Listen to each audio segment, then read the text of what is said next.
উড়া উঠতে হইব না এটা হইব না সুর চালাইল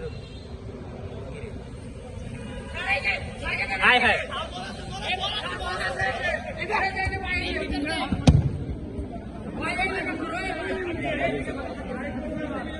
সময়টা শেষ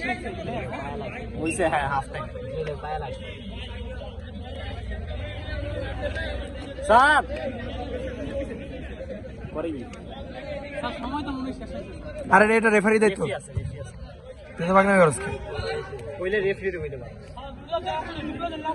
শুরু তো হইলো 3 রেফারি কি টাইম দেয় 3 শুরু হইছে 54 ঠিক আছে আরো টাইম আছে আরো 5 মিনিট আরো 5 মিনিট